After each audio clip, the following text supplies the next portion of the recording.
Hello everyone, I hope everyone is doing great. So today we have a lab by Cyberdefenders called the Basta Lab, where we'll read the scenario first and then answer the following questions related to the tactics and techniques used by this ransomware group, right? For just a little bit of context for those who don't know, Black Basta is actually a ransomware group, right? Operating as a ransomware as a e-services, right? So they sell their ransomware services in the dark web and so on. So they're basically hustlers, yeah, but however, they're hustling the wrong way, the wrong path. Anyways, we'll read the scenario and answer the questions. I already did the lab, but let's do it together for the sake of practice. And yes, let's start. So the scenario says a financial employee at Orientech mistakenly downloaded a zip file from an email claimed to be from a trusted vendor. The attachment contained what appeared to be a document, but initiated a chain of action that compromised the system and led to the broader network intrusion. Your objective as the analyst, of course, is to analyze the artifacts left behind, track the attacker's movement across the environment, and understand the techniques used at each stage of the kill chain, right? So in this lab, we'll be using basically, you can use both, Elastic or Splunk. However, I prefer Splunk. So we'll start and open the lab and let's read. As you can see, every question is mapped to the MITRE attack framework, which is also a very good way to practice your skills with the MITRE mapping. So we'll start. I don't want you to see the answer, so we'll just start by answering the first question. So the first question says, an employee downloaded a zip file containing a malicious Excel file. What's the full URL used to download this file, right? So we're having a zip file downloaded through a URL, yeah. So maybe there's some kind of browser, maybe Chrome, Edge, Firefox involved. So we just go here and look for any is the zip file extension. Make wildcard.zip and close. All right.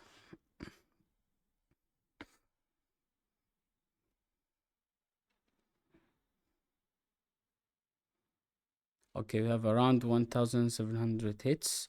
Let's look for the image. Okay, image. As you can see here, we have Microsoft HCMD, PowerShell, Choker, some suspicious actually looking image. However, since we are dealing with URLs, we'll go with the message.exe. So this can be more related to the initial access phase, right? So we have 10 hits. Okay. WS1. Okay. We can see the host is workstation 1. Okay. The process name. So let's look for the user finance. So Nixon. Okay. Let's look for anything related to URL. Okay. Okay, channel, computer, content. Okay, as you can see here, we have something. Let's first search for file name. Okay, file name. As you can see here, we have two file name, basically financial record.zip and netscanportal.zip, right? As you can see, also this we have zone identifier, which means that they were downloaded from an external source, right? So these two are both suspicious. However, this one look more relative to the zip file because financial records. So you can look at the, as you can see here, we have a content field, zone transfer. As you can see, this is the host URL, http 54.93.105. Yeah, so this looks more of the suspicious URL where the zip file was downloaded from. Just to see it from the logs, 54. Yeah, so as you can see, this is it. So at 2025 at 3 p.m, the employee downloaded the zip file from this malicious URL. So yeah, so this is the answer, right? So indeed, this is the answer. If you look below, yes, this is the answer. So what I like to do normally is just to create some kind of notepad or sticky note, no problem. Okay, so let's just for the sake of making things in a better order, at 321 3-21 slash 25 and 3.08.41 zip file downloaded. You don't need to do this, but however, if you want to stay more organized and to know the chain of the attack, it will be really great. Coming on, let's go to the second question. The second question say, after extracting the zip archive, the employee opened an Excel file that triggered the execution of the malicious macro. What's the SHA-256 of this Excel file? Yeah, so basically, after the zip file was downloaded and unzipped, an Excel file run. So how can we find this Excel file? We can do basic thing, and we look for the extension of the Excel file, which is actually XLSM, right? And make a wildcard here, and yes. All right, so in the image, let's choose an image. We have WinRAR, Explorer, and Excel.exe. So just this is the one which is more relevant to our case, since it's related to the execution of the Excel file. All right, and let's look for the file name.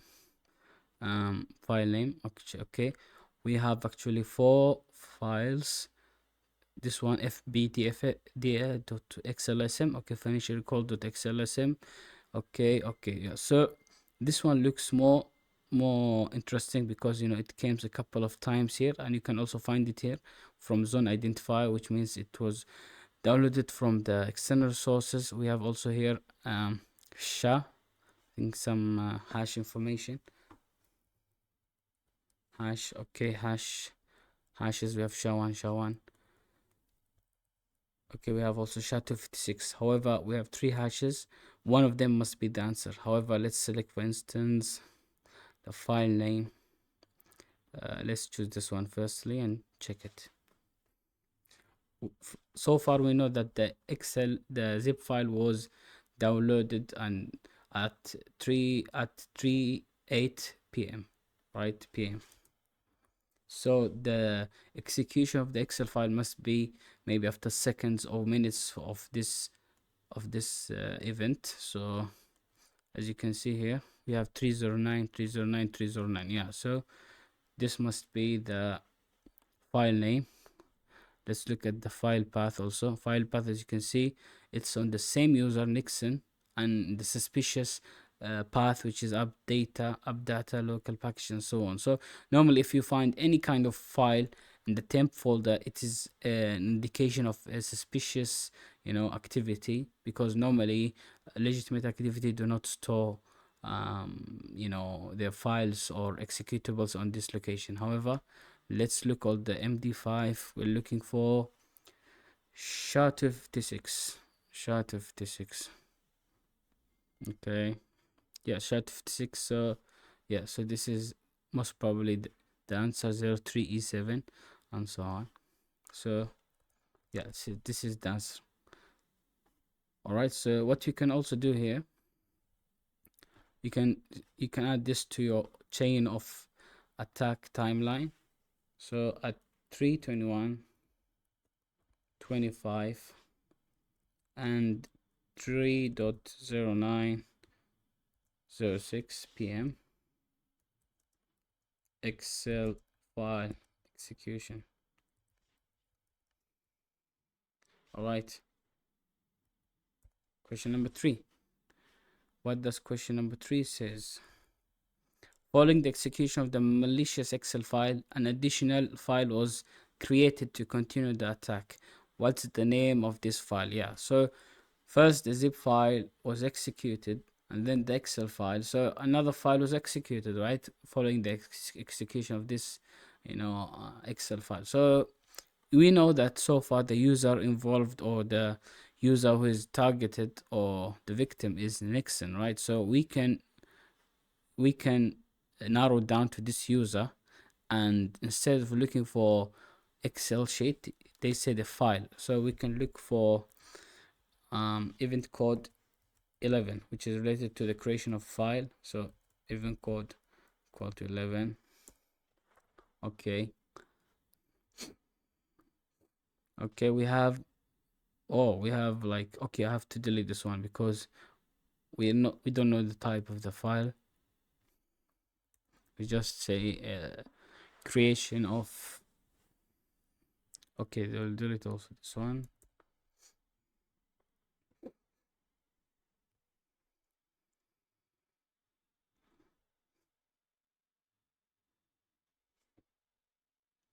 Okay, we have around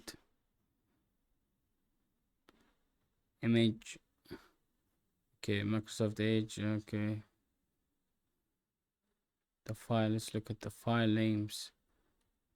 We have around 338 events, right? So look at the file names or from here. Okay, we have like more than 100 file name. All right, so OneDrive. Okay, Microsoft Edge. So what we can do, just we can make something like this: stats count by time, right? And also by file name. Okay, file name,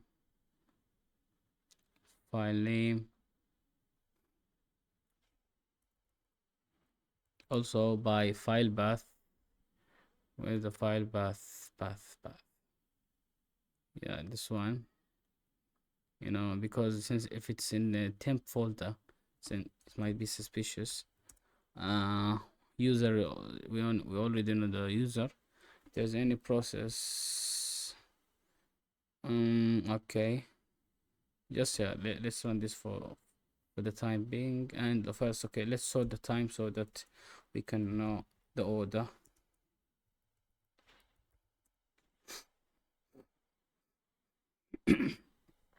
All right, so we know this is 4 o'clock p.m. So we know from our timeline that first at 308 the zip file was downloaded, 309 the Excel file. So we're looking for something which is near 3 o'clock. Okay, so this is 2 p.m. Okay, yes, so 309 p.m. So we're looking something like 356, 342. Okay, yeah, so yeah, this is the Excel file actually. As you remember, this is the Excel file that was executed at 30906. Yeah, so after it we have XLSM. Okay, PowerShell script. Okay, PowerShell script. Okay, this another vib. Okay, this is an interesting, similar to this the name of this file. However, it is a VPS extension. Okay, which is like related to Windows automation activities and so on. We have a PS1 jpg.exe and so on. So this is an interesting looking file name, and it was also found, you know, near the execution of this file, which is the Excel file. If you look at the location, it's in the temp file, it's in the temp folder. And yeah, so these are also suspicious file names. PS policy test PS1. Okay, okay. All right, so these are all the files found in this user. So this is possibly the answer, because usually attackers, they leverage this kind of file extensions for their attacks, right? So this is indeed the answer, right? So yes, so you can just add it, 31528. So you can see the same thing, 31528 VBS script. All right, question number 4. Question number 4 says, what's the full path of the file that was created after the Excel document was opened? Right. So since this is the file that was created after the Excel document was opened, this is the path. Actually, we already have it here. App, the user, Nixon, update a local temp, and yeah, so this is the answer. Yeah, as you can see, this is the answer. Question number 5. During an early stage of a DLL was deployed as part of the attack chain. What's the name of this DLL? Right. So this can be indicative of DLL side loading. However, to find this, we can focus on executables related to DLL side loading, which are run DLL, run DLL32.exe. These are legitimate, window utility that are often abused, for DLL injection or DLL side loading. We have also reg rsv 32.exe, just to just to make sure. DLL side loading executables. Okay.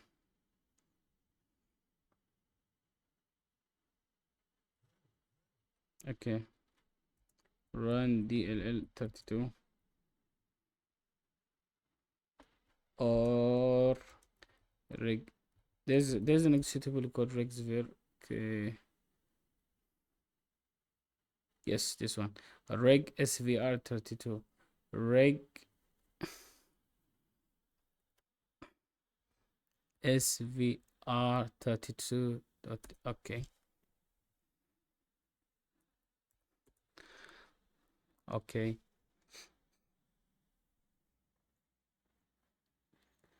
We have around 1689 hits, so we can look for the image. Yeah, we'll choose this one and this one. So image, so I can say something like this: image equal to or image equal to. All right, now we should look for any kind of suspicious domain names.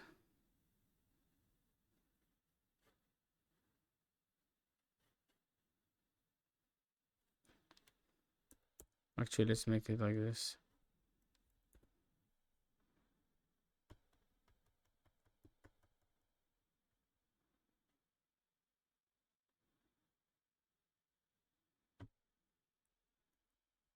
Okay, let's just edit it a bit.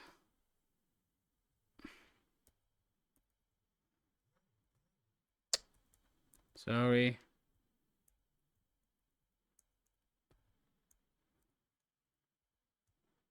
Okay. Yeah, perfect.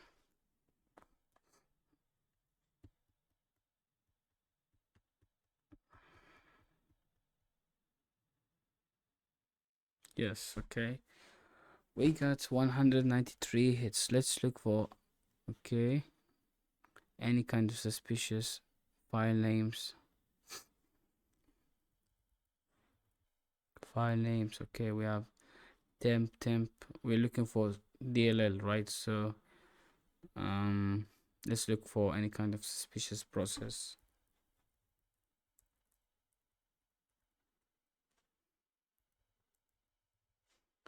We have parent process, okay, process name. Okay, we have reg and run DLL. Let's look for the parent process name. Okay, well, you can see a number of processes: CVC host, CMD, control, and so on. So as you can see, this tree looks very suspicious. However, let's start with the W script, which is okay, and let's look for the file name. If there's any kind of suspicious file name, file version, original file name. Okay, we have a command line. Okay, as you can see in the command line, there's a suspicious DLL spawned, which is in this user Nixon, of course, and it's called window updater fx.dll.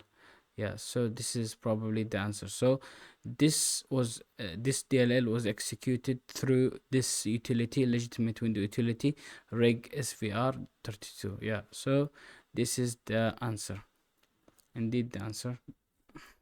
Yes, so this is the answer, window updater fx. So because even the name is suspicious, what kind of the attacker is trying to make it appear as it's legitimate, because by making the name window and so on. However, we also observed, as aside from w script as a parent process, we observed something, another thing, parent process name. We observed, pancake.jpg.exe. Just to have a look, executable, cmd line, run dll, okay, file version, hashes. All right, so nothing. Okay, this is just an executable. Let's get back to our here. So what's the next question? Question number 6 says, what's the process IT of the process that launched the malicious DLL? Okay, getting back to our DLL that we have found, parent process name, w script, and then the DLL. Okay, this is the DLL. So they want the PID of the process that launched the malicious DLL. So the malicious DLL was launched not by wscript. wscript is the parent process. It was launched by regzef, this one. Yeah, this was launched by this process. So if you look at PID, well, we want to now the PID of the child process, right? Process PID, okay? Process PID, yeah. Parent process ID. We don't want this one because this is related to the w script. We want the ID of the child process. Yeah, this one, process ID 8592. Yeah, so this is the process ID of the reg svr32.exe 8592. So this is indeed the answer. Right, so coming to the next section, we have persistence and defense evasion. All right, so we'll start by answering the question. Question number 7 says, to maintain persistence, the attacker created a scheduled task that executes at the system login. What was the name of the scheduled task, right? So to find this way, we have two ways. We can use the event code for scheduled task, or you can search directly using the scheduled task executable process, which is schtasks.exe. All right, and we'll look for any kind of scheduled task. Okay, task. Okay, we have task here. Okay, command line. Let's look at command line. Yeah, so we basically have two scheduled tasks created. Yeah, the first scheduled task created is called subscription heartbeat. Okay, and the second one we have also, it's called Windows update. Yeah, so basically we can narrow it down by looking at the user. From what we know, the user is called Nixon, right? So the user, okay, let's search from here, user. Yes, so we know it's the user, the compromised user is this one, finances, Nixon. So we'll look at the scheduled task created by the attacker, and we can go to command line.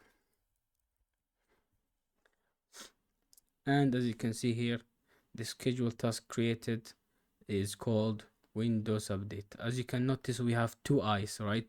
It's WII and DOS, yeah. So yeah, this is the scheduled task created. And indeed, if you look at the answer, it's indeed Windows update. Question number 8 says, as part of persistence, a registry key was created to ensure the script runs on a user login. what's the full registry key that was added? Okay, so there's the registry key was modified, right? So there's multiple way to find this. However, you can find this through the event code 13, or what we can do, we can look at the DLL that was uploaded by the user, which is this, by the attacker, sorry, which is this one, window updater fx the DLL, and examine interesting field that we can find, right? So this is the DLL that was uploaded. So we want to look at the modified registry key. Yeah, so we have 11 hits.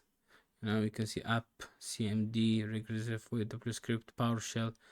This is the schedule task created, action allowed. Okay, the command line, as you can see here, we have some suspicious encoded PowerShell command. This is the schedule task created, which we found already.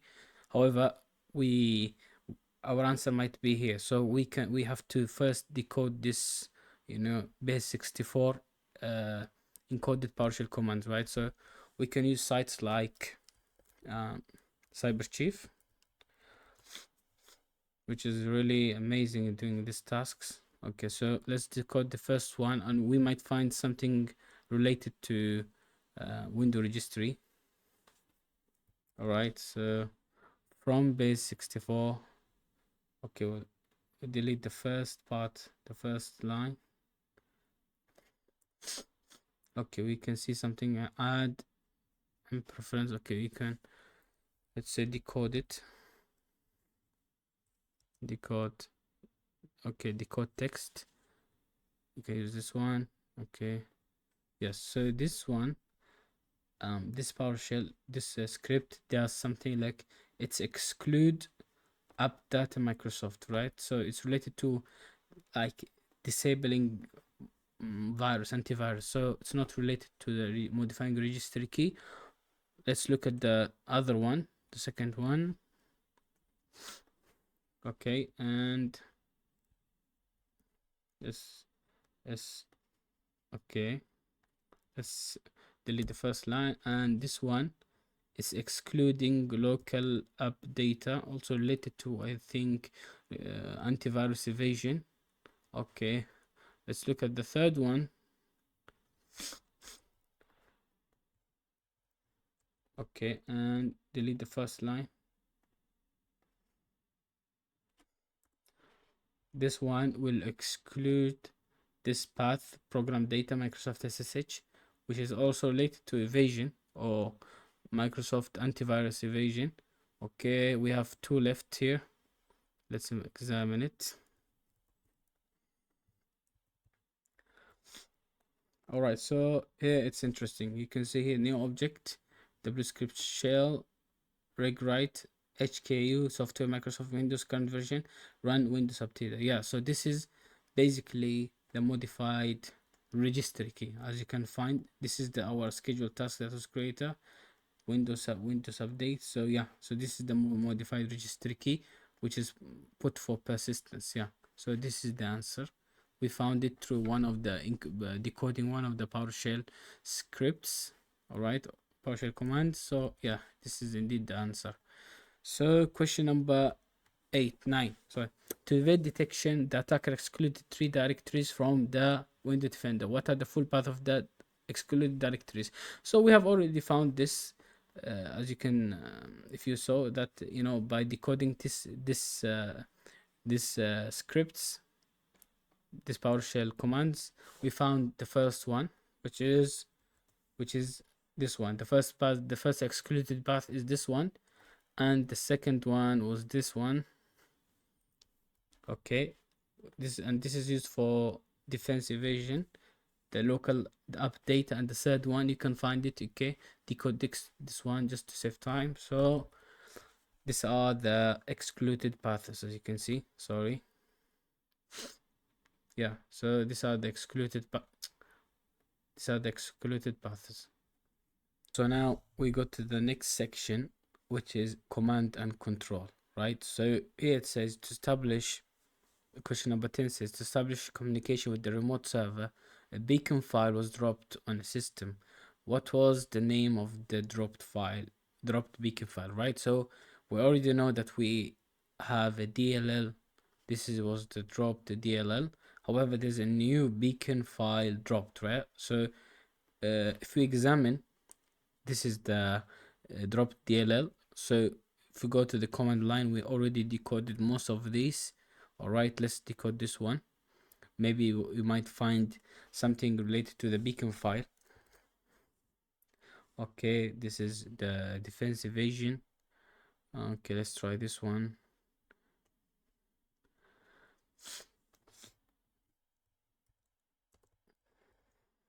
Okay, this is related to the registry, modified registry. And okay, let's try this one.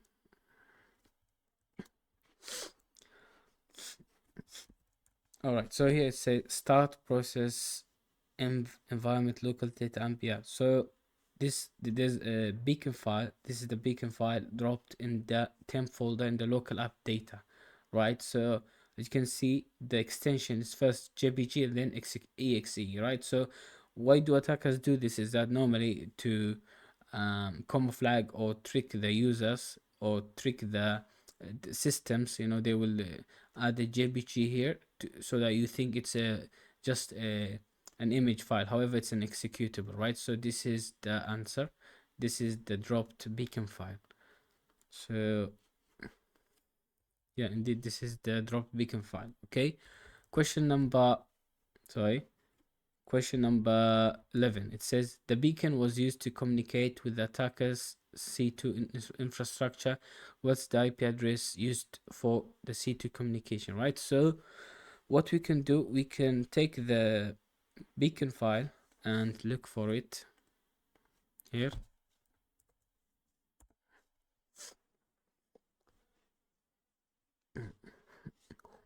All right, we have around 1709 events. If you look at the user is Nixon here.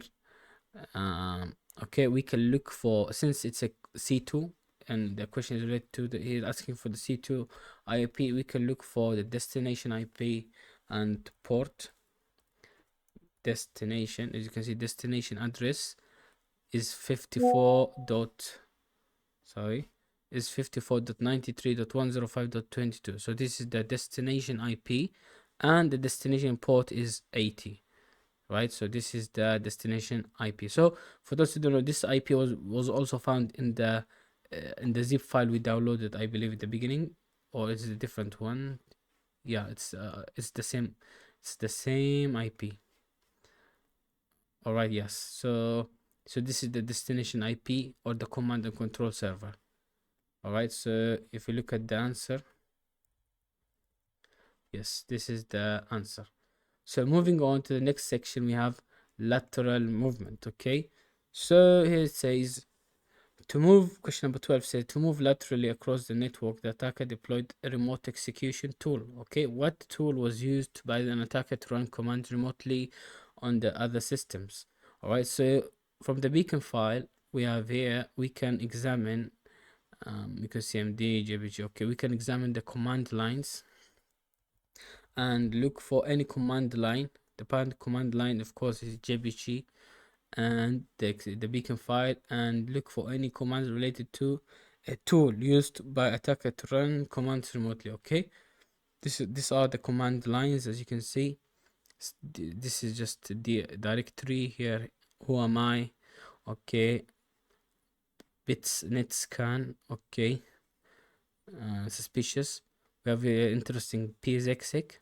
All right, so this is psexec. For those who know, we can see here 3 instances of psexec running. For those who know, psexec is often used for lateral movement by attackers. It's often abused for remote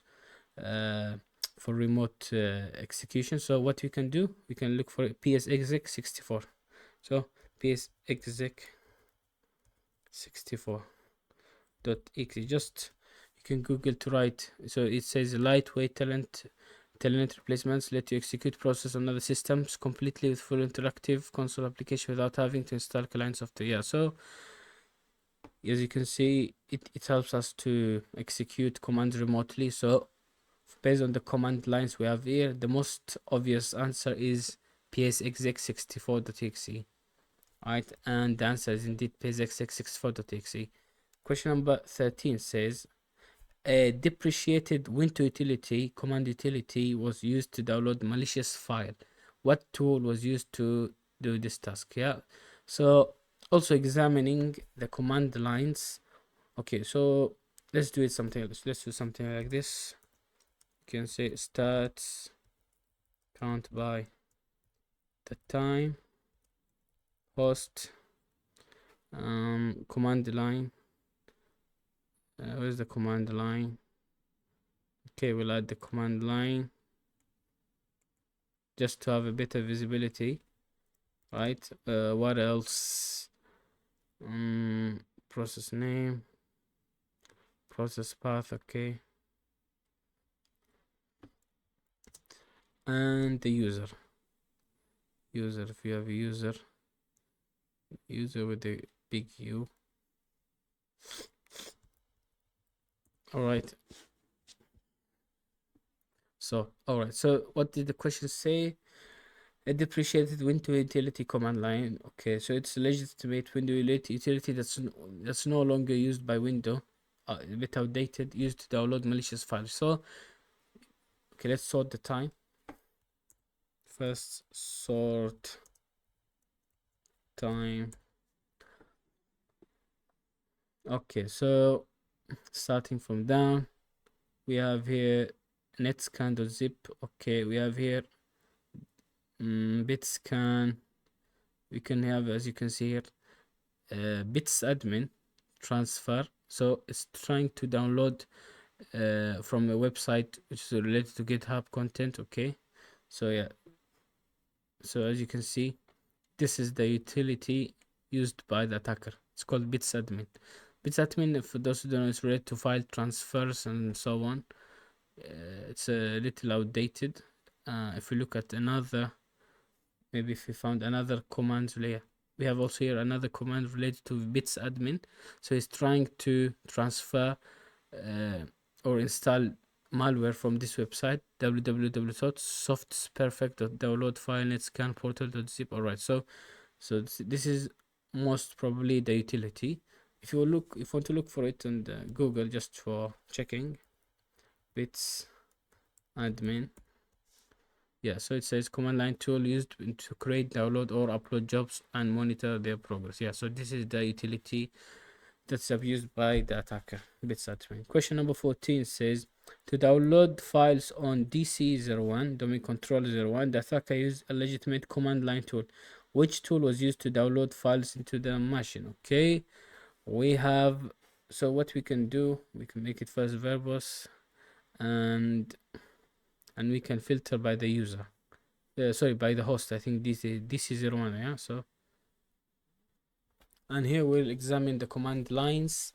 Any suspicious command lines used to download files into the machine, right? So we have here, who am I?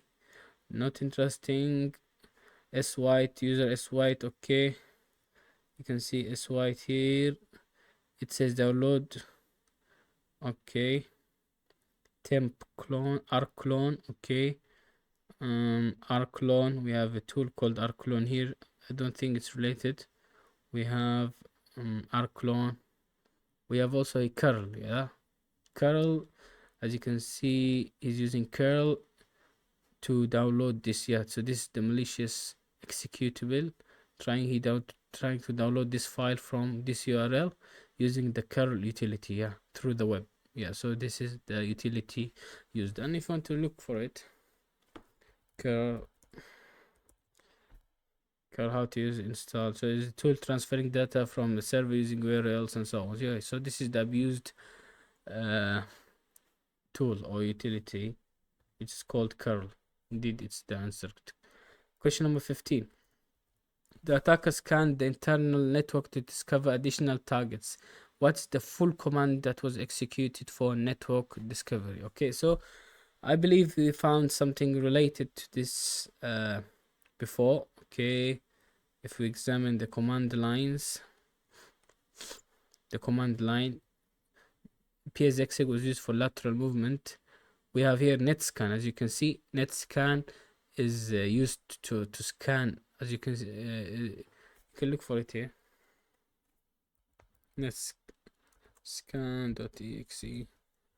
You can see netscan, network scanner, fast, flexible, advanced network administration tool. Yeah, so this is the tool used by the attacker. It's called netscan, and as you can see, he's trying to scan the range from 10 to 10.11.1 to 255. Yeah, so the whole network almost.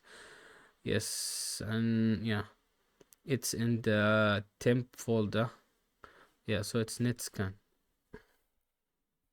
So they're asking for the full command, so you can find the full command just by copying it from netscan. Yeah, from here to here, from here to here. Yeah, so yeah, this is the answer.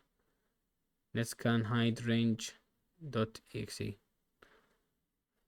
All right, question number 16 says a privileged domain account was used to facilitate data exfiltration from the domain controller. Which user was account was compromised on DC01? Okay, so on domain controller, if we just to narrow it, there's a user that's being compromised other than Nixon.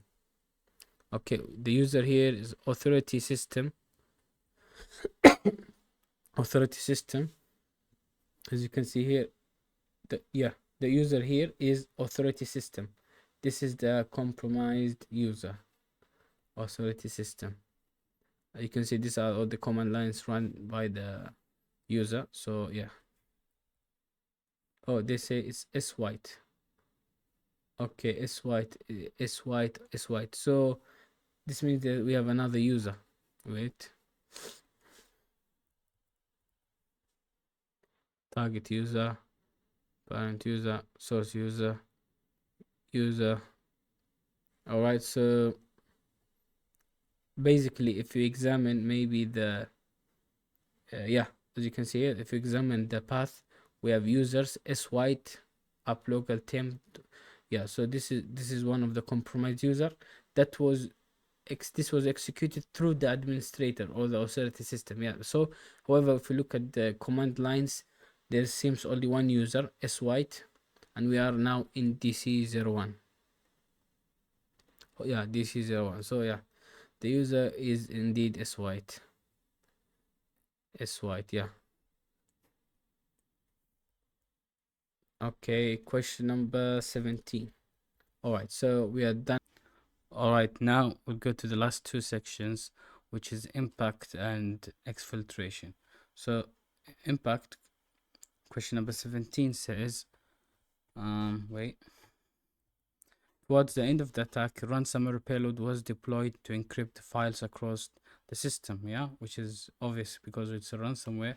What was the name of the file that launched the ransomware? All right, so basically looking at this is the beacon that was deployed. Okay, if we look at the chain of the attack, you can see here the earliest time is 3:15 p.m. Right here you can see this was the beacon was deployed in the temp folder of this user, right, Nixon. And then once the beacon was deployed, the attacker ran some commands related to who am I 317. Of course you can add this to your note, however I don't feel like it's important now. And then he tried to know ipconfig, the network configuration or the network information, system info, and so on. He even tried to enumerate the domain admins and so on. And here, as we have seen earlier, he's trying to download file using bits admin. So if you go to the latest activities, which is around 453, 452, 459, 457, you can see here. Curl. He used curl, if you have seen earlier, to download files from the web. Okay, he downloaded this file. It's in the temp folder 6AS98VE, and then you can see at 4:49:19 p.m. in the domain controller he executed this executable, which is most probably the executable related to the ransomware. So at 4:49:19 p.m. so you can add it. Of course there are some notes that I forgot to write, however you can just write. So at 3:21:25, 4.49.19 ransom deployed. Yeah, so this is indeed the ransomware executable, as you can see also here from the answer. It's indeed the answer, right? So question number 18 says, what's the process ID of the ransomware process, right? So we can examine this file, this executable, to find the process ID. Oh, sorry, wait, I need to copy it.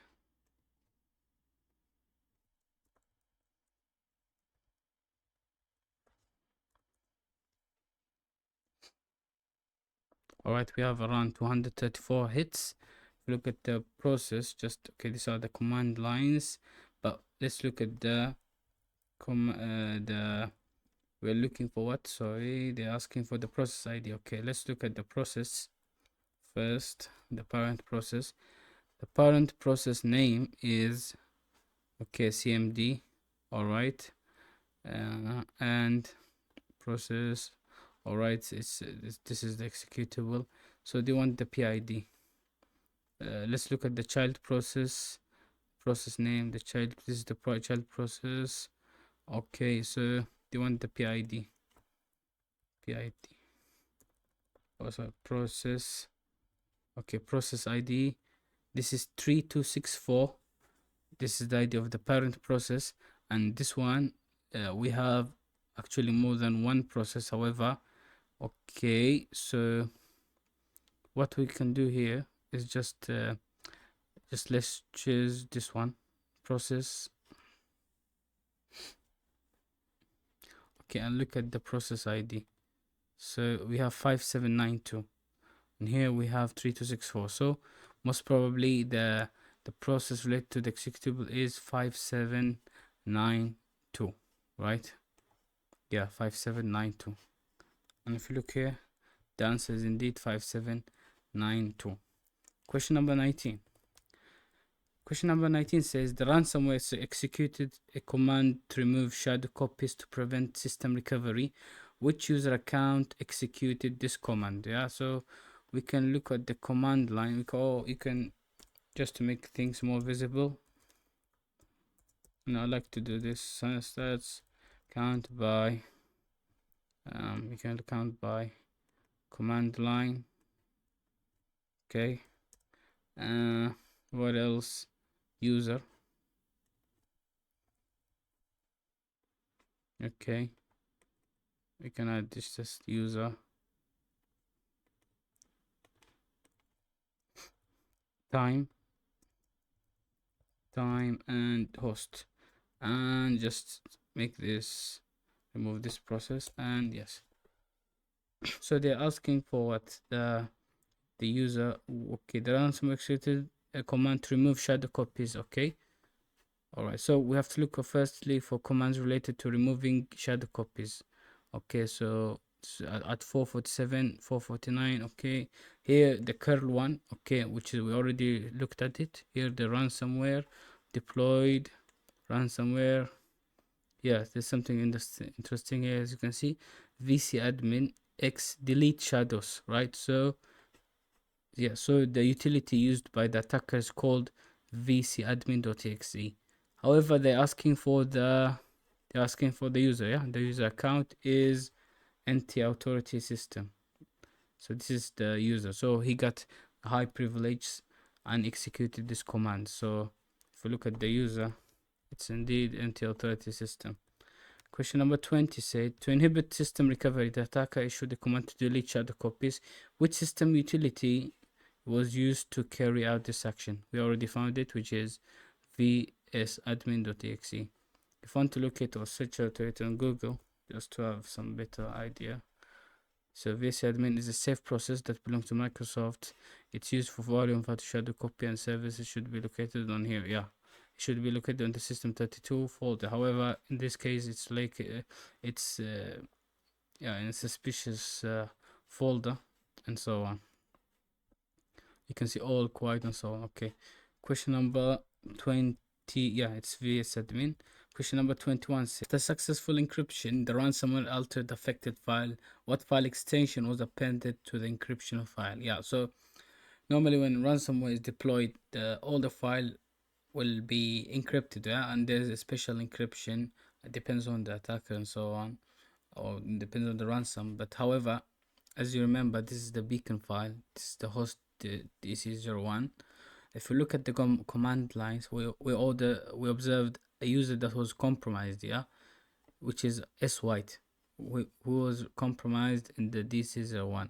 So we can look for the files inside this user folder, yeah. So we just copy this, not necessarily everything. All right, and we'll delete this one and also delete this one. Yes. Okay, we just need the user. Okay, and what we need to do also, you know what, let delete till, or yes. Okay, and let's examine the file found in this users. Okay, we'll delete this one, of course. Yes, so we'll now look at the file present.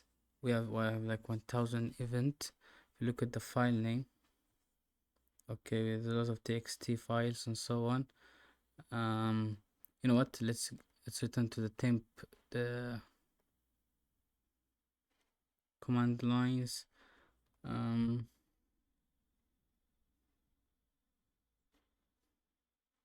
The file path, file name.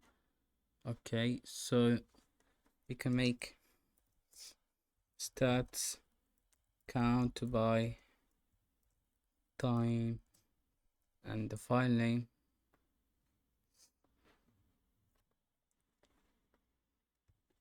All right, and let's run it.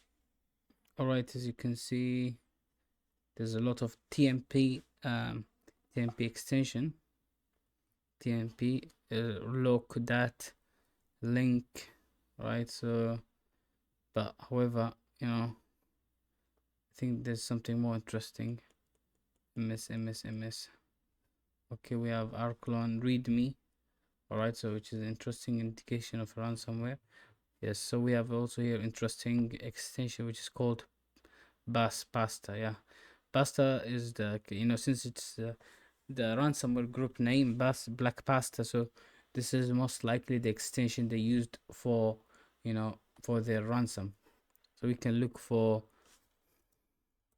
search for Basta. Okay, I'll just,